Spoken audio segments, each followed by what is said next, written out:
Hello friends, welcome to my channel MSc zoology IGNOU classes. Friends, आज के video में हम पढ़ने वाले हैं एक सेल डिवीजन माइटोसिस। ठीक है, इसके अलावा जो और सेल डिवीजन्स है जैसे कि meiosis, free nuclear division, budding, amitosis and others, उनको हम आगे की अलग अलग वीडियोस में कवर करने की कोशिश करेंगे और अभी हम पढ़ेंगे माइटोसिस। तो फ्रेंड्स, चलिए स्टार्ट करते हैं आज की ये वीडियो। आपसे रिक्वेस्ट है, अगर वीडियो अच्छी लगे तो प्लीज़ वीडियो को लाइक एंड ज़्यादा से ज़्यादा शेयर ज़रूर कीजिएगा ताकि और भी बच्चों को जो हेल्प है वो मिल सके। फ्रेंड्स, आज की इस वीडियो में हम बात करेंगे माइटोसिस की, जिसे हम सोमैटिक सेल डिवीजन भी कहते हैं। राइट, माइटोस जो वर्ड है, माइटोस का मतलब क्या होता है? थ्रेड यानी कि धागा। राइट, सो ये जो माइटोसिस है, यहाँ पर हम क्या देखेंगे? एक धागे जैसी कुछ संरचना है जिसका क्या हो रहा है? डिवीजन हो रहा है। ठीक है, अब देखो ये जो वर्ड है माइटोसिस, ये जो वर्ड है ये एक ग्रीक वर्ड माइटोस से लिया गया है और माइटोस का मतलब होता है थ्रेड यानी कि धागा। 1882 में वाल्टर फ्लेमिंग नाम के एक साइंटिस्ट थे जिन्होंने इसको क्या करा था? खोजा था, डिस्कवर किया था। राइट, सो देखिए, mitosis is the process by which all the somatic cells that make up multicellular organisms are formed from the fertilised egg और जाइगोट। माइटोसिस क्या है? एक प्रक्रिया है, ठीक है, जिसमें जितनी भी सोमैटिक सेल्स होती हैं वो एक मल्टी सेलुलर ऑर्गेनिज्म को क्या करती हैं? फॉर्म्ड करती हैं। कैसे फॉर्म करती हैं? फर्टिलाइज्ड एग यानी कि जो जाइगोट की फॉर्मेशन होती है, उस जाइगोट की फर्दर डिवीजन करवाती हैं और फिर क्या होता है? एक ऑर्गेनिज्म बनता है जो कि कैसा होता है? मल्टी सेलुलर होता है। राइट, अब माइटोसिस के दौरान होता क्या है? A single cell divides into two identical cell. एक सिंगल सेल क्या होती है? दो आइडेंटिकल सेल्स में डिवाइड हो जाती है। ठीक है, दो एक जैसी सेल्स में डिवाइड हो जाती है and each with the same chromosome number. और दोनों की जो डिवीजन जो हुई है उनमें दोनों के पास जो क्रोमोसोम नंबर्स हैं वो क्या होंगे? सेम होंगे। कैसे? जैसे ओरिजिनल सेल के पास थे। ठीक है, इसीलिए इस प्रोसेस को इक्वेशनल डिवीजन भी कहा जाता है। क्यों? Because both the parent and the progeny cells share the same set of chromosomes. क्योंकि जो पेरेंट और जो प्रोजनी हैं दोनों की सेल्स में क्या है? सेम सेट है क्रोमोसोम्स का। राइट, सो एक बार इसको समराइज कर लेते हैं कि माइटोसिस क्या है। माइटोसिस एक प्रोसेस है, एक प्रक्रिया है जिसके अंदर जो सोमैटिक सेल्स होती हैं वो डिवाइड करके एक मल्टी सेलुलर ऑर्गेनिज्म फॉर्म करती हैं। कहाँ से? जाइगोट से। ठीक है, माइटोसिस के दौरान एक सिंगल सेल डिवाइड होती है दो आइडेंटिकल सेल्स में और दोनों के पास सेम क्रोमोसोम नंबर होते हैं जैसा कि उनकी ओरिजिनल सेल में होते हैं। इस प्रोसेस को इक्वेशनल डिवीजन कहते हैं। और क्यों? क्योंकि पेरेंट और प्रोजनी दोनों के पास क्या होते हैं? बराबर क्रोमोसोम्स होते हैं, सेम सेट ऑफ क्रोमोसोम्स होते हैं। राइट, और इसको डिस्कवर्ड किसने किया था? 1882 में वाल्टर फ्लेमिंग नाम के व्यक्ति ने इसको डिस्कवर किया था। सो आपको माइटोसिस क्लियर हो गया होगा और आपकी जो ये बुक है इसी में इतनी अच्छी तरह से एक्सप्लेन किया हुआ है कि आपको कहीं भी और से कुछ पढ़ने की ज़रूरत नहीं पड़ेगी। कुछ टॉपिक्स हैं ऐसे जिनको आप अगर ठीक से नहीं समझ पा रहे हैं तो उसके लिए आपको कहीं से अलग से बुक थोड़ा बहुत देखना हो, बाकी बुक में ही इतना कुछ अच्छे से लिखा हुआ है कि आप समझ सकते हैं। सो अब हम माइटोसिस की जो स्टेजेस होते हैं उनको जानेंगे। देखिए, ये है आपका इंटरफेस, पहली स्टेज है। ठीक है, इंटरफेस की जो स्टेज थी, ठीक, उसके बाद अब हम देखेंगे कि प्रोफेस की स्टेज स्टार्ट होगी। राइट, प्रोफेस से फिर मेटाफेस की स्टेज आएगी, देन मेटाफेस से फिर आपका एनाफेस की स्टेज आएगी, एनाफेस से फिर आपके टेलोफेस की स्टेज आएगी और टेलोफेस तक, ये जो प्रोफेस से लेके टेलोफेस तक की जो स्टेज है दैट इज द माइटोसिस। उसके बाद एनाफेस से लेकर के और ये जो आगे आप देख रहे हैं इक्वेशनल डिवीजन तक, यहाँ पे आपका साइटोकाइनेसिस है और ये आप देख रहे हैं ये that part is the M phase. Mitosis का जो ये पार्ट है इसे हम एम फेस कहते हैं एंड ये जो आप देख रहे हैं that is the DNA replication, यहाँ से लेकर के इस स्टेप से और ये आपके एनाफेज के स्टेप तक डीएनए का रेप्लिकेशन होता है and that is the interphase. So ये एक डायग्राम है जो कि माइटोसिस को की जो कंप्लीट स्टेजेस है उनको शो आउट करता है, एक कंप्लीट डायग्राम। अब आगे देखेंगे, the accuracy of the mitosis process ensures the transmission of heritable features that are essential for life to continue. अगर जो माइटोसिस का प्रोसेस है उसमें बिल्कुल एक्यूरेसी है, मतलब बिल्कुल ठीक से वो होता है, ठीक है ना, तो जो यहाँ पर हम क्या देखते हैं कि इससे जो ट्रांसमिशन होगा हेरिटेबल फीचर्स का, ठीक है, जो भी हेरिटेबल फीचर्स हैं वो जो कि ज़रूरी हैं किस लिए, लाइफ को कंटिन्यू बना के रखने के लिए आवश्यक है, तो उनका बिल्कुल सही से ट्रांसफ़र होगा। माइटोसिस कैसा प्रोसेस है, कंटिन्यूअस प्रोसेस है, ठीक है।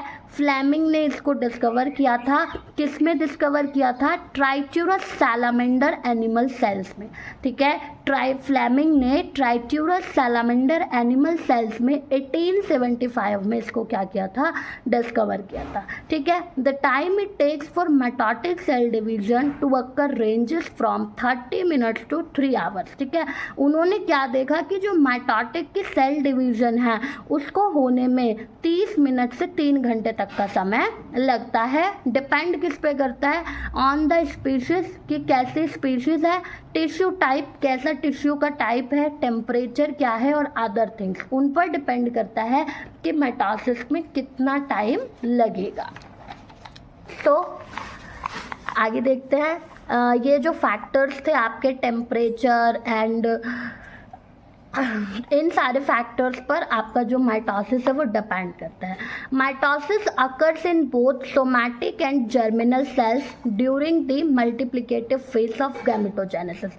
माइटोसिस जो होती है ये सोमैटिक सेल्स में भी होती है और जर्मिनल सेल्स में भी होती है, कब, मल्टीप्लिकेटिव फेज में, ठीक है।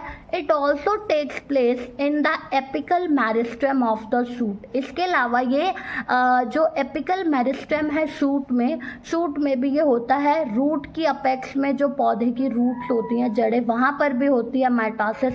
कैम्बियल सेल्स जो होती हैं प्लांट्स की, उनमें भी क्या होती है, माइटोसिस होती है। आगे देखिए, mitosis occurs during embryonic development in stratum germinated skin, ठीक है। जो स्ट्रैटम जर्मिनेटेड स्किन होती है एम्ब्रियोनिक डेवलपमेंट के दौरान, वहाँ भी माइटोसिस होती है। बोन मैरो के अंदर और जो ह्यूमंस के और टिश्यूज है वहाँ भी माइटोसिस होती है, ठीक है। It occurs in lower plant haploid cells. जो लोअर प्लांट्स हैं हैप्लॉइड सेल्स जिनमें है उनमें भी माइटोसिस होती है। हनी बीज में, ठीक है, ड्रोन्स के अंदर, हायर प्लांट्स में, एनिमल्स की डाइप्लॉइड सेल्स में, यहाँ सभी जगहों पर माइटोसिस देखने को मिलती है। सो नेक्स्ट है कि जो माइटोसिस है इसकी 2 स्टेजेस है, कैरियोकाइनेसिस एंड साइटोकाइनेसिस, ठीक है।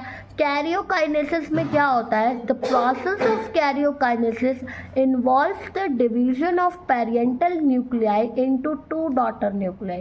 कैरियोकाइनेसिस में जो पेरेंटल न्यूक्लियाई है उसका डिवीजन क्या होता है, 2 डॉटर न्यूक्लियाइज में होता है, ठीक है। This process consist of 4 phases. अब जो कैरियोकाइनेसिस है इसके 4 फेज हैं, कौन कौन से, prophase, metaphase, anaphase and telophase. ये आपका कैरियोकाइनेसिस है, ठीक है। और कैरियोकाइनेसिस के 4 पार्ट बनाए हैं।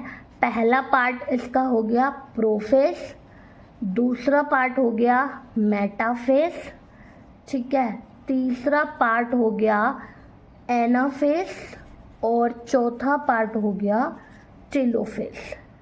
सो ये चारों के चारों जो पार्ट्स हैं इनको हमें डिटेल में स्टडी करना है। आगे चल के हम डिटेल में स्टडी करेंगे। सो कैरियोकाइनेसिस हो गया। देन आपका आता है प्रोफेज। अब जो पहला फेज है हमारा, सबसे पहला phase, that is the prophase, जिसे हम लॉन्गेस्ट स्टेज भी कह सकते हैं, ठीक है। Cell metabolism slows, the cytoplasm thickens, becomes refractile and becomes pale. ठीक है। जो सेल का मेटाबॉलिज्म है वो स्लो हो जाएगा, धीमे धीमे होगा, साइटोप्लाज्म थिक हो जाएगा इसका, और जो सेल है वो रिफ्रैक्टाइल हो जाएगी और हल्का पेल कलर जो होता है ना वो वहाँ पर हमें देखने को मिलेगा। Chromatin threads condense to form chromosomes. जो क्रोमैटिन थ्रेड्स, जो धागे हैं वहाँ पर क्रोमैटिन के, वो कंडेंस होंगे और क्या बनाना शुरू कर देंगे, क्रोमोसोम्स बनाना शुरू कर देंगे। Astral rays are formed by protein gelation. Protein gelation के द्वारा क्या होंगी, एस्ट्रल रेल्स बनेंगी। एस्ट्रल रेज ये कहाँ पर बनेंगी, जो सेंट्रियोल है उसके चारों तरफ बनेंगी, ठीक है। और उसके बाद क्या करेंगी, move towards the opposite pole, opposite poles में मूव करने लगेंगी, ठीक है। कहाँ, अपोजिट पोल्स में ये मूव करने लग जाएंगी, जो एस्ट्रल रेज की फॉर्मेशन होगी। And nuclear envelope and nucleolus vanish during prometaphase, यानी कि लेट फेज जो होगा, प्रोमेटाफेज एक है, वहाँ पर न्यूक्लियर एनवलप और न्यूक्लियोलस क्या होगा, वैनिश हो जाएगा। सो इनको ध्यान में रखते हुए हमें प्रोफेज के 3 कैरेक्टर्स मिलते हैं, ठीक है। तो वो 3 कैरेक्टर्स क्या है, पहला कैरेक्टर है mitotic chromosomes are formed by chromatin thread condensation. Mitotic chromosomes कैसे बनेंगे, क्रोमैटिन थ्रेड के कंडेंसेशन से बनेंगे। The centromere is the location where 2 chromatids join to form a chromosome. Centromere एक वो पोजीशन होगी, वो जगह होगी जहाँ पे 2 क्रोमैटिड जॉइन होंगे और एक क्रोमोसोम की फॉर्मेशन होगी। This process is added by initiating the protein components of the mitotic spindle। ये जो प्रोसेस होगा ये कैसे स्टार्ट होगा, सबसे पहले जो प्रोटीन के कंपोनेंट्स हैं, ठीक है, वो क्या करेंगे, माइटोटिक स्पिंडल करेंगे, then microtubules and then cytoplasm. तो इस तरह से ये प्रोसेस इनिशिएट होगा। The disappearance of the Golgi complex endoplasmic reticulum nucleolus and nuclear envelope mark cells at the end of prophase, ठीक है। हम क्या देखेंगे कि जो गोल्जी कॉम्प्लेक्स है, एंडोप्लाज्मिक रेटिकुलम है, जो न्यूक्लियस है एंड जो न्यूक्लियर एनवलप है, वो प्रोफेज के एंड में क्या होंगे, डिसअपियर हो जाएंगे। तो अभी हम देखते हैं, ये एक फिगर है, इसमें दिखा रखा है ये सेंट्रोसोम जो कि स्पिंडल पोल पर आ रखे हैं, ठीक है। ये फ्रेगमेंट्स हैं न्यूक्लियर एनवलप के। देन ये क्या है, ये जो आप देख रहे हैं that is the kinetochore microtubule, and ये जो आप देख रहे हैं रेड कलर का that is the chromosome active motion, ठीक है। अभी इसको देखिए किस तरह से यहाँ पर ये प्रोसेस होगा। जब प्रोमेटाफेज की कंडीशन आएगी तो उस केस में क्या होगा, इस तरह से ये आपके नाइटोकोर है, ठीक है।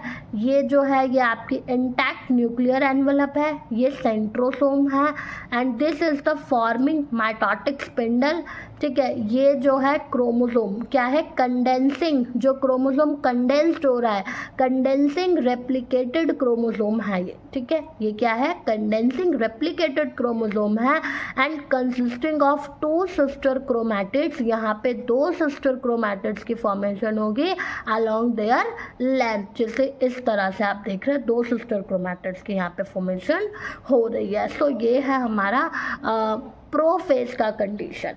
तो अगला जो टॉपिक है वो है मेटाफेज का, जैसे कि हम अगली वीडियो में कवर करेंगे क्योंकि यहाँ पे इसमें बहुत ही ज़्यादा लंबी वीडियो हो जाएगी। तो फ्रेंड्स मिलेंगे नेक्स्ट वीडियो में। कमेंट करके ज़रूर बताइएगा आपको वीडियो कैसी लगी और आगे आपको किस टॉपिक पर वीडियो चाहिए, उसी पर्टिकुलर टॉपिक पर वीडियो लाने की कोशिश की जाएगी। तब तक के लिए बाय बाय, थैंक यू, मिलेंगे नेक्स्ट वीडियो में।